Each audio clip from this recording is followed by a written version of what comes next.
Hello guys, my name is Tere Juarez-Velazquez and today I will be talking about Proposition Q, a 2025 ballot measure in Austin, Texas. I will explain what the proposition is, why this was introduced, and summarize both the pros and cons using information for government data and academic sources.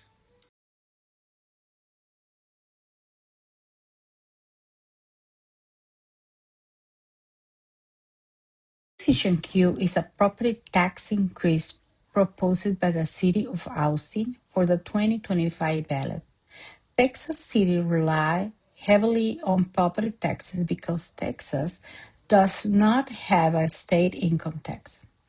According to Texas Politics and Government by Chaffetz and College 2019, property taxes are the primary funding source for local services like public safety, emergency response, housing support, and parks. So, property Q asks voters whether the city should raise the property tax rate to address growing financial needs.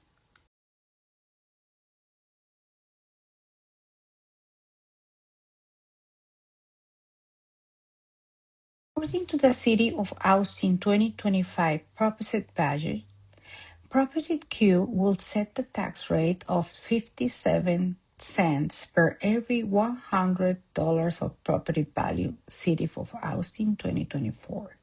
This change will generate approximately 100.5 million in additional revenue each year. For the average Austin homeowner, this increase equal about $270 to $300 more per year depending on the property value. So the key question is whether Austin residents support paying higher taxes in exchange for expanded city service.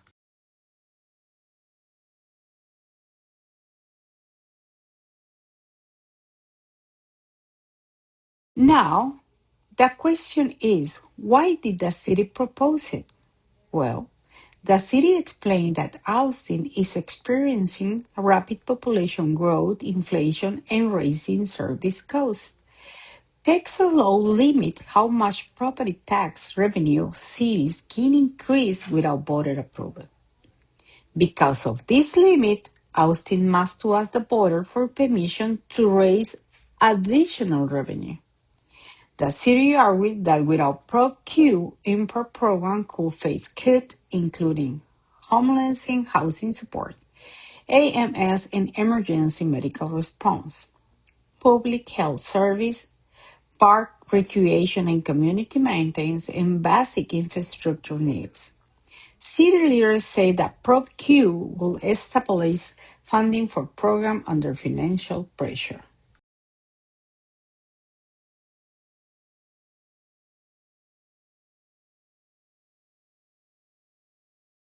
As we know, ProQ has a lot of support, like One Voice Central Texas, and include as well as many local service providers and community advocates.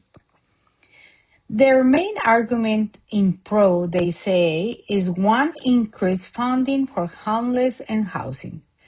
Housing homeless increases require long-term stable funding.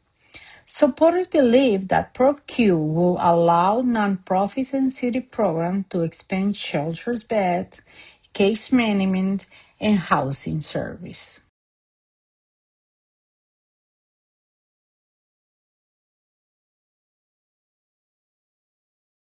Also, the supporters are in pro of strengthening AMS and public health. Austin EMS has facing high call volumes and staffing shortcase. Additional funding will help improve response times and maintain essential service. The third thing that they support is for the parks and community facilities. Supporters argue that parks, libraries, and community centers improve the quality of life but are often cut first during the budget shortcase. Supporters say that the long-term benefit justifies the cost.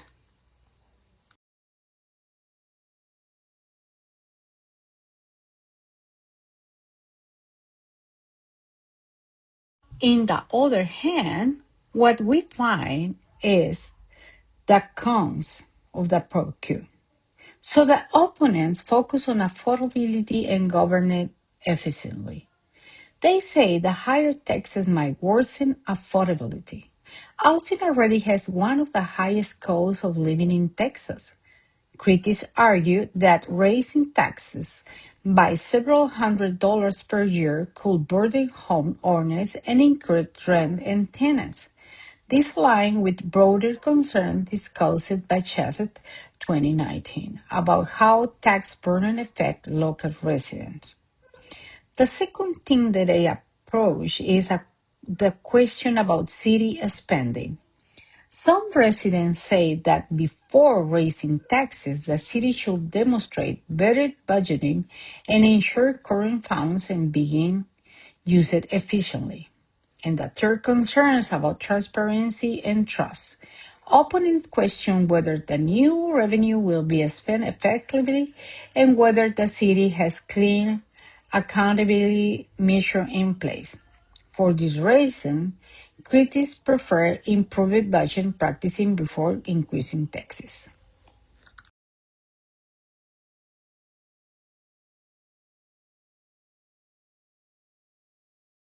In conclusion, Proposition Q reflects a classic public budgeting debate. Supporters believe higher taxes are needed now to maintain an essential service such as housing, homeless program, AMS, park, and public health. Opponents argue that affordability concerns spending efficiently and accountability needs to be addressed first. Understanding both sides help us to see how Austin is trying to balance growing needs with the financial reality facing residents. Thank you for listening.